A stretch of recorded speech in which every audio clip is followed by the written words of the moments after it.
శ్రీ గురుభ్యో నమ. మహాగణాధిపతి నమ. శివాయ గురు నమ. శ్రీ కామేశ్వరి నమ. తదుపరి తులారాశి. తులారాశి వారికి ఈ వారం చాలా వరకు అనుకూలంగా ఉంది. రాశ్యాధిపతి అష్టమాధిపతి అయిన శుక్రుడు వ్యయ స్థానంలో ఉన్నారు. లాభాధిపతి అయిన రవి దశమంలో ఉన్నారు. తృతీయ షష్టమాధిపతి అయిన గురువు దశమ స్థానంలో ఉన్నారు.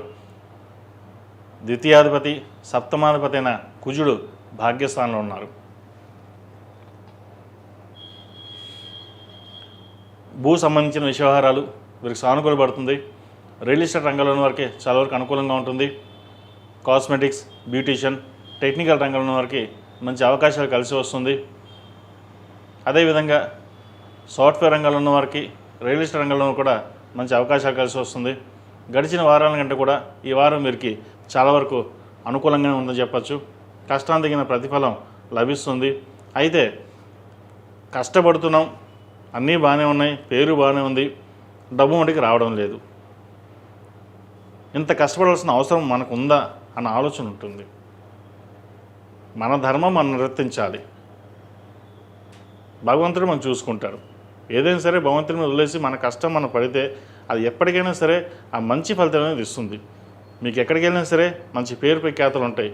ఎవరు ఎటువంటి ఇబ్బంది ఉండదు. ఎవరు మిమ్మల్ని మీ పైన బురద చలాలను చూసినా కూడా అవి వెనక్కి వెళ్ళిపోతాయి. అయితే నరదిష్టి ఉంటుంది. మీరు బాగా సంపాదిస్తున్నారని మీ దగ్గర ₹1 అంటే ₹10 అంటారు, ₹1,00,000 అంటే 10 లక్షలు. మీరు బాగా సంపాదిస్తున్నారు, మీరు బాగా ఎదుగుతున్నారు అని చెప్పని ఒక ఈర్ష్య దేశాలు ఉంటాయి. కొన్ని అలా అని చెప్పి మీరు ఏం దాచుకోరు, 10 మందికి సహాయం చేస్తారు. ఆ సహాయం ఎవరికి గుర్తుండదు. మనం 10 మందికి సహాయం చేస్తాం, స్నేహితులు కావచ్చు, బంధువులు కావచ్చు, ధన సహాయం అన్నీ చేస్తాం. అవన్నీ మర్చిపోతారు. మీకు అవసరానికి కూడా రాదు, డబ్బులు చేతి కూడా రావు. ఈ విషయంలో జాగ్రత్త వహించాలి. ఏదైనా ధనం ₹1 వచ్చింది అంటే దాన్ని సేవింగ్స్ చేయండి.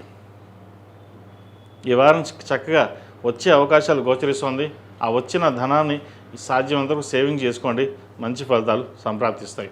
అదేవిధంగా విద్యార్థులకు ఈ వారం కలుసుబోధనంగా ఉంటుంది. మంచి అవకాశాలు కలిసి వస్తాయి. పంచమంలో రాహు ఉన్నారు. షష్టమ తృతీయాధిపతి అయిన గురువు దశమ స్థానంలో ఉన్నారు.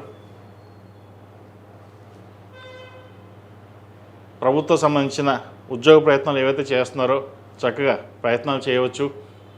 ఎక్కడికి వెళ్ళినా సరే మీ మాట తీరుతోటి 10 మందిని ఆకట్టుకోగలుగుతారు. ఇంటర్వ్యూలో కూడా మంచి పేరు ప్రఖ్యాతలు లభిస్తాయి. ఉద్యోగ ప్రయత్నం చక్కగా చేసుకోండి, మంచి అవకాశం వస్తుంది. వ్యాపార పరంగా కూడా ఈ వారం మంచి కలుసుబడతనంగా ఉంటుంది. ధనం వస్తుంది. వచ్చిన ధనాన్ని సేవింగ్స్ చేసుకోవడం. దూర ప్రాంత ప్రయాణాలు కలిసి వస్తాయి. రావాల్సిన బెనిఫిట్స్ ఏవైతుందో ఈ వారం మీకు చక్కగా వచ్చే అవకాశాలు గోచరిస్తుంది. ప్రయత్నాలు చేయండి. ఈ రాశిలో మించిన స్త్రీలకు చక్కగా కలిసి వచ్చే కాలం అని చెప్పచ్చు. వచ్చిన అవకాశాలను సద్వినియోగపరచుకుంది. వ్యాపార పరంగా అనుకూలంగా ఉంటుంది. ఉద్యోగంలో కూడా కొన్ని మార్పులు చోటు చేసుకుంటాయి. నూతన ఉద్యోగ ప్రయత్నాలు ఏవైతే చేస్తున్నారో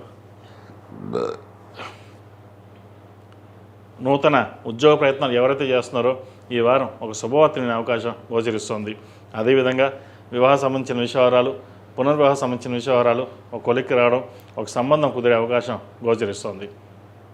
చక్కగా జాతక పరిశీలన చేసుకుని ముందుకు వెళ్ళండి, భవిష్యత్తు బాగుంటుంది. ఈ రాశివారు ప్రతినిత్యం లక్ష్మీ తామర ఒత్తులతో, ఓం నమో నారాయణ ఒత్తులతో దీపారాయణ చేయడం.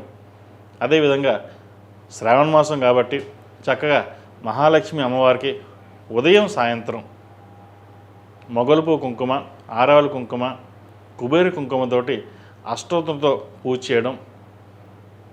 కుదిరితే లలితా సహస్రనామ పారాయణం వినడం కానీ పఠించడం కానీ చేయండి. మంచి ఫలితాలు సంప్రాప్తిస్తాయి. ఈ రాశిలో జన్మించిన వారికి కలిసి వచ్చే సంఖ్య 8, కలిసి వచ్చే రంగు నేవీ బ్లూ. ఏదైనా పని మీద బయటకు వెళ్ళేటప్పుడు సోమవారం కానీ శుక్రవారం కానీ చక్కగా వెళ్ళండి. ఏదైనా సరే పని మధ్యలో ఆగిపోయి ఉన్నా, కొన్ని పనులు అవ్వాల్సి ఉన్నా దిగ్విజయంగా పూర్తవుతాయి.